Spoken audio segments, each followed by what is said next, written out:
Welcome करता हूं आप सभी को यूट्यूब चैनल नर्सिंग ज्ञान में। और आज का वीडियो बहुत शानदार होने वाला है, तो आप लोग वीडियो को पूरा देखिएगा, क्योंकि मेंटल हेल्थ नर्सिंग बहुत लोगों को यहाँ का टर्म समझ में नहीं आता है। तो इस कारण वीडियो देखिएगा, और वीडियो देखने के बाद अच्छे से देख लीजिएगा।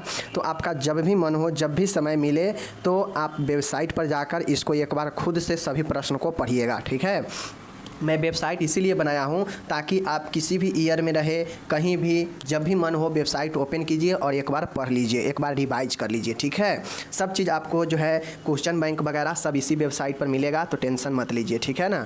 चलिए, क्या चीज़ है, मेंटल हेल्थ नर्सिंग का है, सेकेंड ईयर का है, पार्ट 1 है यह फिलअप का, और इसमें 40 से ज़्यादा जो है प्रश्न को शामिल किया गया है। तो यह पार्ट 1 है, आपका कलेक्शन क्वेश्चन बहुत ज़बरदस्त है। तो मेंटल हेल्थ नर्सिंग का यह 40 से ज़्यादा प्रश्न आप लोग देखिए, पार्ट 1 है आज। इसके बाद एक और पार्ट इसका आएगा, जब भी आएगा पता चल जाएगा। ठीक है, चलिए, विश्व मानसिक स्वास्थ्य दिवस जो है किस दिनांक को हर एक साल मनाया जाता है। पूछ रहा है कि वर्ल्ड मेंटल हेल्थ डे किस तारीख को मनाया जाता है। बहुत सारे हैं, स्वास्थ्य दिवस, ठीक है ना, डॉक्टर दिवस, नर्स दिवस, ये सब होता है दिवस। तो उसी प्रकार से मानसिक स्वास्थ्य दिवस भी है, और विश्व स्तर पर यह 10 अक्टूबर को मनाया जाता है। ओके, नेक्स्ट देखिएगा, स्मृति में कमी को किस रूप से जानते हैं। अगर लॉस ऑफ मेमोरी होता है तो इसे हम लोग एमनेसिया के नाम से जानते हैं। ठीक है, एमनेसिया।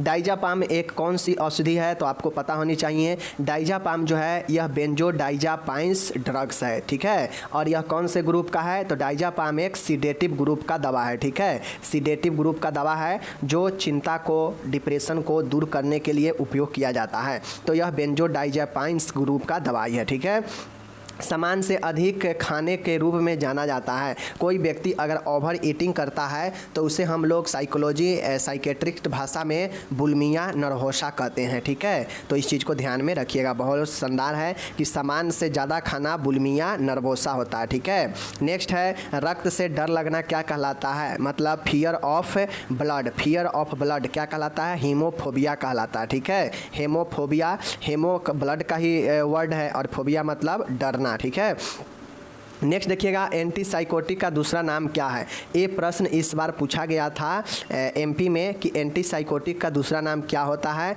तो न्यूरोलेप्टिक्स होते हैं, इसको समझिए। ठीक है, चलिए, किसी व्यक्ति के शरीर का हाव भाव को दोहराने को क्या कहते हैं। अगर कोई व्यक्ति है और उसके शरीर के हाव भाव के एक्टिविटी को कोई दूसरा व्यक्ति दोहराता है, नकल करता है, रिपीट करता है देख के, तो उसे हम लोग क्या कहेंगे, रिपीटेशन कंपल्सन कहेंगे। क्या कहेंगे, रिपीटेशन कंपल्सन हुआ है। ठीक है, तो ये चीज़ को समझ गए। चलिए, अब हम लोग चलते हैं। अब आप लोग क्वेश्चन बताइए, ऊंचे स्थान पर भय का अनुभव होना क्या कहलाता है। ठीक है, ऊंचे स्थान पर कोई व्यक्ति ऊंचे स्थान पर चढ़ा हुआ है पहाड़ पर, और चढ़ने के बाद उसको डर का अनुभव होता है। ठीक है, डर लगता है ऊंचे स्थान से, तो उसे हम लोग क्या कहेंगे, आप लोग को पता होना चाहिए, एक्रोफोबिया। एक्रोफोबिया ऊंचे स्थान से डर को कहते हैं। ठीक है, नेक्स्ट है, ईगो डैश सिद्धांत पर आधारित है। तो मेरे डियर, ईगो जो होता है वह वास्तविकता, रियलिटी के सिद्धांत पर काम करता है, ईगो। ठीक है, याद रखिएगा। मनोरचना जिसमें व्यक्ति निर्देश के विपरीत कार्य करता है क्या कहलाता है, मतलब वैसा मनोरचना, वैसा जो है वैसा मनोरचना जिसमें व्यक्ति जो है अब निर्देश के विपरीत काम करता है। ठीक है, तो उससे हम लोग क्या कहते हैं, तो उसमें सिजोफ्रेनिया कहते हैं। सिजोफ्रेनिया में व्यक्ति जो है अपने मन के विपरीत काम करता है। ठीक है, नेक्स्ट है, देखिएगा, एक व्यक्ति की वह अवस्था जिसमें जब उसके दिमाग में एक वस्तु के बारे में दो प्रकार के विचार आते हैं क्या कहलाते हैं। मेरे डियर, आप लोग फर्स्ट ईयर में पढ़े हैं कि जब एक ही वस्तु के प्रति निगेटिव थॉट भी और पॉजिटिव थॉट भी आवे, मतलब एक ऐसा विचार जो आपको प्रोत्साहित करे और एक ऐसा विचार जो आपको पीछे की तरफ धकेले, मतलब एक ही चीज़ के प्रति दो अलग अलग जो है भाव उत्पन्न होना, कंडीशन उत्पन्न होना, कॉन्फ्लिक्ट कहलाता है, अंतर्द्वंद कहलाता है। अंतर्द्वंद मतलब आपके अंदर ही द्वंद्व चलता है, और द्वंद्व मतलब दो प्रकार के जो है चीज़ों से होता है। ठीक है, बचपन से किशोरा अवस्था व किशोरा अवस्था से वयस्का अवस्था का परिवर्तन होने के समय उपस्थित संकटा अवस्था जो है कौन सी संकटा अवस्था कहलाता है। मेरे डियर, बचपन से व्यक्ति किशोरा अवस्था में जाता है, किशोरा अवस्था से जो है व्यक्ति वयस्का अवस्था में जाता है, तो इसमें होने वाले परिवर्तन जो है वो संकटा अवस्था जो है कौन से संकटा अवस्था कहलाता है, तो पता होनी चाहिए। इस प्रकार के जो संकट का अवस्था होता है वह जो है मेटूरेशनल क्राइसिस कहलाता है। क्या कहलाता है? मेटूरेशनल क्राइसिस कहलाता है। ध्यान में रखिएगा क्या चीज़? मेटूरेशनल क्राइसिस कहलाता है। ओके, तो इसको ध्यान में रखिएगा, समझ गए। नेक्स्ट है व्यक्ति द्वारा बिना जो है वस्तु की उपस्थिति के उसकी उपस्थिति को महसूस करना क्या कहलाता है। देखिए, दो टर्म होता है, एक होता है हेलुसिनेशन और एक होता है आपका एलूजन, ठीक है।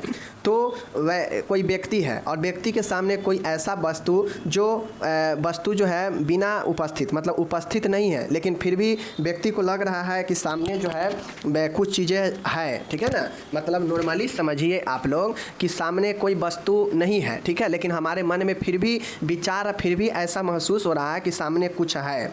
मतलब सीधा समझिए कि जैसे भूत, ठीक है, भूत जो है जैसे भूत होता नहीं है, ठीक है, भूत सामने है नहीं, लेकिन लोग समझता है सामने भूत भूत भूत ऐसे करके कहता है वो सामने सामने। तो यह एक प्रकार से क्या होता है, यह एक प्रकार का हमारा हेलुसिनेशन है, भ्रांतियाँ हैं, जिसमें चीज़ें वस्तु रियलिटी में उपस्थित नहीं होता है लेकिन महसूस होता है कि सामने कुछ है, जो कि एक भ्रांति होता है, हेलुसिनेशन होता है। नशीली दवाएं एवं मनोचेतक पदार्थ संबंधी कानून भारतीय संसद में किस सन को पारित हुआ। अब यहाँ पे देखिए क्वेश्चन है, narcotic drug and psychotropic related जो नियम है, चूँकि जो भी मानसिक दवाइयाँ होता है वह एक सब्सटेंस, एक जो है नशीली दवाई की तरफ काम करता है। इसके लेने से व्यक्ति जो है आराम महसूस करता है और व्यक्ति को नींद भी आता है। तो इसका जो है कोई गैर उपयोगी ना करे, इसके लिए इस पर एक एक्ट बना, नशीली दवा और साथ में मनोचेतक पदार्थ के संबंधित, और यह एक्ट 1985 में आया, जिसे हम लोग नारकोटिक सब्सटेंस एक्ट 1985 में आया पार्लियामेंट के द्वारा, ठीक है, जिस पर सभी नशीले पदार्थ चाहे दवाइयाँ, केमिकल वगैरह पर कंट्रोल किया जाता है इस कानून के तहत, ठीक है।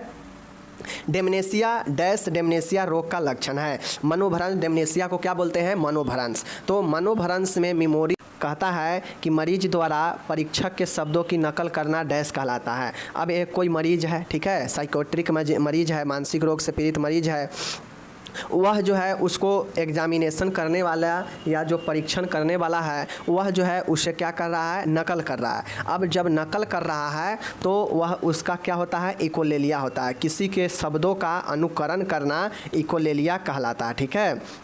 नेक्स्ट यहाँ पे आप लोग देखिएगा कि विश्व में प्रथम मानसिक स्वास्थ्य वर्ष किस वर्ष मनाया गया। मतलब विश्व में प्रथम मानसिक स्वास्थ्य जो है किस वर्ष जो है मनाया गया। तो 10 अक्टूबर 1992 को जो है प्रथम बार मनाया गया और इसीलिए 10 अक्टूबर को विश्व मानसिक स्वास्थ्य कहा जाता है। समझ गए चीज़ को?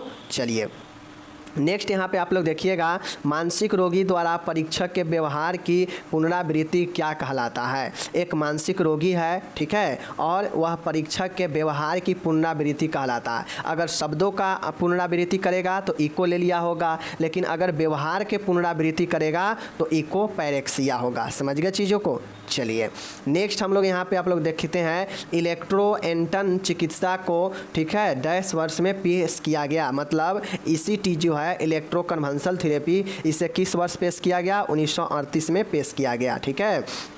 नेक्स्ट यहाँ पे देखिएगा, यादाश्त का पूर्णतः या आंशिक रूप से चले जाना क्या कहलाता है। तो अगर आपके यादाश्त मतलब मेमोरी पावर को पूर्णतः या आंशिक रूप से चला जाता है उसे एमनेसिया कहते हैं, ठीक है। चलिए, पहली मनोरोग नर्स कौन थी, इसको ध्यान में देना है। तो पहली मनोरोग नर्स जो है वह लिंडा रिचर्ड्स है। क्या है? लिंडा रिचर्ड्स है पहला मनोरोग, ठीक है। बुलिमिया नर्वोसा एक डैश संबंधी विकार है। मतलब जो बुलिमिया नर्वोसा होता है वह खाने से संबंधित एक विकार है, मतलब एक समस्या है। समझ रहे हैं? नेक्स्ट देखिएगा, दिन के समय अत्यधिक नींद आने को क्या कहते हैं। तो दिन के समय अगर अत्यधिक नींद आता है तो उससे हम लोग हाइपरसोमनिया कहते हैं, या अत्यधिक नींद आने को हम लोग हाइपरसोमनिया कहते हैं, ठीक है। वैक्सी फ्लेक्सिबिलिटी किस सिजोफ्रेनिया का एक लक्षण है। तो आप लोग को ये ध्यान में रखना होगा कि कैटाटोनिक जो है, कैटाटोनिक सिजोफ्रेनिया, वह जो है कैटाटोनिक सिजोफ्रेनिया का एक लक्षण वैक्सी फ्लेक्सिबिलिटी होती है, ठीक है। वैक्सी फ्लेक्सिबिलिटी जो है वह कैटाटोनिक सिजोफ्रेनिया का एक लक्षण है। ओके, नेक्स्ट देखिएगा, बंद स्थान से डर क्या कहलाता है। अगर किसी को बंद पड़े स्थान में बंद कर दिया जाए तो उससे जो डर लगता है उसे क्लॉस्ट्रोफोबिया कहते हैं। सी से क्लोज होता है और सी से क्लॉस्ट्रो होगा, ठीक है। तो क्लॉस्ट्रोफोबिया मतलब बंद स्थान से डर लगना। नेक्स्ट क्वेश्चन है, बहुत शानदार है, एंटीसाइकोटिक दवाइयों से होने वाले सर्वमान्य दुष्प्रभाव के समूह को क्या कहा जाता है। अगर कोई मानसिक रोगी का दवाई लेता है, मनोरोग का, और उससे जो है कोई दुष्प्रभाव होता है तो उस दुष्प्रभाव के समूह को क्या कहते हैं, एक्स्ट्रा पिरामिडल सिम्टम्स यानी EPS कहते हैं, ठीक है। एक्स्ट्रा पिरामिडल सिम्टम्स कहते हैं एंटी साइकोटिक दवाइयों के समान दुष्प्रभाव के समूह को, ओके। समय, स्थान और व्यक्ति के बारे में जागरूकता क्या कहलाती है। देखिए, समय है, स्थान है और व्यक्ति के बारे में जागरूकता क्या कहलाती है, ओरिएंटेशन कहलाती है, ठीक है। किसी व्यक्ति के बारे में अगर आपको उसके समय, स्थान और व्यक्ति के बारे में जागरूकता लाना है तो उसे हम लोग ओरिएंटेशन कहते हैं, ठीक है। चलिए, नए शब्द का गढ़ना क्या कहलाता है। देखिए, coining new term is known as, ठीक है। Coining new term is known as neologism. नए शब्द का रचना नियोलॉगिज्म कहलाता है, ठीक है। चलिए, नेक्स्ट यहाँ पे आप लोग देखिएगा, गैर पोषक पदार्थों को खाना क्या कहलाता है, तो पाइका कहलाता है। आप लोग चाइल्ड हेल्थ में इसको अच्छे से देखेंगे। पाइका होता है जिसमें खल्ली, चौक, डस्टर, मिट्टी लोग खाता है या बच्चा खाता है, उसे पाइका कहते हैं। यह एक अप्राकृतिक और गैर पोषक होता है, ठीक है। उद्दीपक की उपस्थिति के साथ होने वाले झूठे प्रत्यक्षीकरण को कहते हैं एलूजन, भ्रम कहते हैं। अगर किसी को भ्रम होता है तो उसमें उपस्थिति के साथ होने वाले झूठे प्रत्यक्षीकरण होता है। मीन्स अगर सामने हमें रात में कोई पेड़ खड़ा है लेकिन पेड़ उपस्थित है, कोई ना कोई चीज़ उपस्थित है, बट वहाँ पे हम उसका पहचान गलत कर रहे हैं, ठीक है। तो यह पहचान झूठा है और इसी को हम लोग जो है एलूजन कहते हैं। लेकिन हैलुसिनेशन में क्या था कि हैलुसिनेशन में कोई भी चीज़ उपस्थित था ही नहीं, लेकिन फिर भी महसूस होता है कि कोई चीज़ सामने उपस्थित है, तो वह हैलुसिनेशन होगा। लेकिन एलूजन में होता यह है कि कोई भी चीज़ सामने उपस्थित है बट उसको हम दूसरा वे में देख रहे हैं। जैसे रोड पे दूर जो है रस्सी जो है बिछा हुआ है, लेकिन हम उसको कुछ दूर पहले से समझ रहे हैं कि वह सांप है। मतलब यह क्या हो रहा है, हमारा एक झूठा जो है बोध हो रहा है, झूठा प्रत्यक्षीकरण हो रहा है, और यही जो है एलूजन होता है। समझ गए चीज़ को।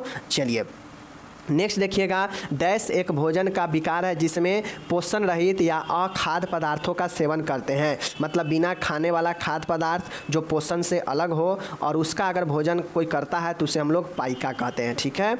चलिए, देखिए यहाँ पे साइकोटिक मरीजों में डैश प्रकार का हैलुसिनेशन अधिक कॉमन है। कोई साइकोटिक मतलब जैसे सिजोफ्रेनिक कोई पेशेंट है तो उसमें सामान्य तौर पे किस प्रकार का हैलुसिनेशन अधिक पाया जाता है। अब जो साइकोटिक मरीज होते हैं सिजोफ्रेनिया के, उसमें बहुत ज़्यादा भ्रांतियाँ पाया जाता है, ठीक है। बहुत ज़्यादा वह जो है चीज़ों के बारे में गलत महसूस करता है, तो उससे जो है ऑडिटोरी कहते हैं। जो सिजोफ्रेनिया के पेशेंट होता है तो उसको जो है भ्रांतियाँ बहुत होता है, बोलिएगा कुछ और उसको समझ में कुछ और आएगा, आप उसको सही बात कहिएगा उसको बुरा लग जाएगा। तो सुनने से संबंधित उसमें जो है भ्रांतियाँ बहुत ज़्यादा होता है साइकोटिक टाइप के मरीजी में, मतलब सिजोफ्रेनिया वाला में, ठीक है। ऑबेसन के कारण उत्पन्न होने वाले एंजाइटी को कम करने हेतु बार बार एक ही कार्य करना क्या कहलाता है। देखिएगा, ऑबेसन के कारण उत्पन्न होने के कारण एंजाइटी को कम करने हेतु बार बार एक ही कार्य करना क्या कहलाता है। तो आप लोग को पता है बार बार एक ही कार्य को करना कंपल्सन मतलब बाध्यता कहलाता है, ठीक है। अजनबी व्यक्ति से डरना क्या कहलाता है, जेनोफोबिया कहलाता है, अजनबी व्यक्तियों से डरना, ओके। ऐसी दवाइयाँ जो मानसिक कार्यों को प्रभावित करती है डैश कहलाती है, ठीक है। वैसी दवाइयाँ जो मानसिक कार्यों को प्रभावित करता हो क्या कहलाता है, साइकोटिक ड्रग कहलाता है। अगर कोई व्यक्ति मानसिक रूप से पीड़ित होता है, अगर उसको आप साइकोट्रिक ड्रग देते हैं तो वह व्यक्ति बिल्कुल शांत हो जाएगा, उसका ब्रेन जो है ज़्यादा गति में नहीं रहता है, ब्रेन बिल्कुल शांत हो जाएगा। समझ गए। तो ये साइकोट्रिक ड्रग जो है मानसिक को प्रभावित करता है। नेक्स्ट है फ्रायड के अनुसार मनुष्य के मनोलैंगिक विकास के डैश चरण है। मतलब जो फ्रायड है इनके अनुसार मनुष्य के मन का लैंगिक विकास जो है साइकोसेक्सुअल डेवलपमेंट के कितने चरण है, तो 5 चरण है। इसको ध्यान में आप लोग रखिएगा, ठीक है। नेक्स्ट यहाँ पे देखिएगा अवसाद ग्रसित मरीजों का ऊर्जा स्तर क्या होता है। तो जिसमें डिप्रेशन होता है उसके शरीर का ऊर्जा जो है लो हो जाता है, कम हो जाता है और व्यक्ति बहुत ज़्यादा दुखी रहता है डिप्रेशन वाला, ठीक है। नेक्स्ट देखिएगा यहाँ पे एक वयस्क व्यक्ति का बच्चों के साथ असमान यौन व्यवहार क्या कहलाता है। एक एडल्ट व्यक्ति है और वह किसी बच्चे के साथ में एबनॉर्मल असमान यौन व्यवहार सेक्सुअल बिहेवियर कर रहा है तो उसे हम लोग पेडोफिलिया कहते हैं। मतलब एक बच्चा है और एक वयस्क है, वयस्क आदमी बच्चे के साथ अगर सेक्सुअल बिहेवियर कर रहा है तो उसे हम लोग पेडोफिलिया कहते हैं, याद रखिएगा, ओके। ईसीटी में जो प्रयुक्त होने वाला इलेक्ट्रिक वोल्ट होता है वह कितने होते हैं, तो 70 से लेकर 130 वोल्ट्स का जो है इलेक्ट्रिक करंट पास किया जाता है ईसीटी में, ओके। प्रसव के बाद महिलाओं को कौन सा कॉमन जो है मनोसाइकोसिस होता है, कॉमन साइकोसिस प्रॉब्लम होता है डिलीवरी के बाद, तो यह होता है पोस्टपार्टम डिप्रेशन। पोस्टपार्टम डिप्रेशन जो होता है यह डिलीवरी के बाद महिलाओं में होने वाला एक कॉमन समस्या होता है, समझ गए। अब यहाँ पे एक चीज़ देखिएगा, वर्निक इंसेफेलोपैथी का कारण डैश बीमारी की डैश विटामिन की कमी होती है। मतलब वर्निक इंसेफेलोपैथी जो होता है वह किसके कमी के कारण होता है, तो विटामिन B1 यानी थायमिन के कमी के कारण वर्निक इंसेफेलोपैथी होता है, ओके। नेक्स्ट देखिएगा यहाँ पे डिलीरियम के मरीजों में सर्वाधिक प्रमुख लक्षण डैश में कमी है। मतलब डिलीरियम के मरीजों में सर्वाधिक प्रमुख लक्षण डैश में कमी है, तो कॉन्शियस लेवल में कमी है। कोई डिलीरियम वाला सन्निपात वाला मरीज है तो उसमें प्रमुख लक्षण जो होता है वह कॉन्शियस लेवल चेतना स्तर में कमी आता है, ठीक है। ईसीटी का प्रथम बार जो है प्रयोग कार्लेट एंड बिनी के द्वारा 1938 में किया गया, ध्यान रखिएगा, ईसीटी के द्वारा, ठीक है। नेक्स्ट है सामाजिक कार्यक्रमों से घबराना, स्टेज से डर इत्यादि डैश फोबिया का उदाहरण है। अगर कोई व्यक्ति देखते होइएगा कि स्टेज पर चढ़ते ही घबराने लगता है, बोल नहीं पाता है, ठीक है, और वह कोई भी कार्यक्रम में हिस्सा नहीं लेना चाहता है, तो इस प्रकार के डर जो है वह सामाजिक डर होता है, सोशल फोबिया होता है, ठीक है। चलिए ये हो गया आपका। नेक्स्ट देखिएगा डिप्रेशन के उपचार हेतु सबसे प्रभावशाली साइकोथेरेपी का क्या प्रकार है। मतलब अगर किसी को डिप्रेशन का उपचार करना है तो उसमें सबसे प्रभावशाली साइकोथेरेपी कौन सी होती है, तो सबसे प्रभावशाली साइकोथेरेपी डिप्रेशन के लिए CBT होता है, कॉग्निटिव बिहेवियर थेरेपी होता है। CBT कॉग्निटिव बिहेवियर थेरेपी होता है डिप्रेशन के लिए, ओके। नर्स मरीज का संबंध में द्वितीय चरण डैश एवं इंट्रोडक्शन है। मतलब नर्स पेशेंट रिलेशनशिप में, मतलब NPR में नर्स पेशेंट रिलेशनशिप में जो द्वितीय चरण जो है वह डैश और इंट्रोडक्शन का होता है। तो द्वितीय चरण में ओरिएंटेशन और इंट्रोडक्शन का होता है, याद रखिएगा, ठीक है। OCD क्या होता है, OCD के उपचार हेतु डैश व्यवहार थेरेपी उपयुक्त है। OCD के अगर किसी को उपचार किया करना है तो उसमें जो है सबसे उपयुक्त जो थेरेपी होता है कौन से होते हैं, तो वह कॉग्निटिव बिहेवियर थेरेपी होता है। क्या होता है, कॉग्निटिव बिहेवियरल थेरेपी होता है, जो ऊपर में अभी देखे हैं। नेक्स्ट है बिंग ईटिंग। देखिएगा बिंग ईटिंग में व्यक्ति एक समय में डैश का सेवन करता है। मतलब बिंजे इसको बिंजे पढ़िए। बिंजे ईटिंग में व्यक्ति एक समय में डैश का सेवन अधिक करता है, तो यह अत्यधिक कैलोरी का उपयोग करता है। बिंजे ईटिंग में व्यक्ति एक ही समय में अत्यधिक कैलोरी का सेवन करता है। समझ रहे हैं चीज़ को। चलिए नेक्स्ट है देखिएगा पिक्स डिजीज वृद्ध जनों में डैश के कारण होता है। मेरे डियर जो पिक्स डिजीज होता है यह वृद्ध व्यक्तियों में जो है यह डेमनेशिया के कारण होता है, तो याद रखिएगा, समझ गए। इस प्रकार से मैंने आपको जितना भी लगभग 40+ जितना भी महत्वपूर्ण यहाँ पे दिया गया था मैंने आपको सब के सब करा दिया। अब आपको क्या करना है कि इसको एक बार जो है वेबसाइट nursingyan.com पर जाना है और एक बार अच्छे से इसको पढ़ लेना है, ठीक है। चलिए विदा लेते हैं। आप लोग nursingyan.com पर जाके जरूर पढ़िएगा। GNM सेकेंड ईयर वाले ऑप्शन में और मेंटल हेल्थ के ऑब्जेक्टिव वाले ऑप्शन में जाकर इसे जरूर पढ़िएगा, ठीक है। विदा लेते हैं। टेक केयर, बाय, धन्यवाद।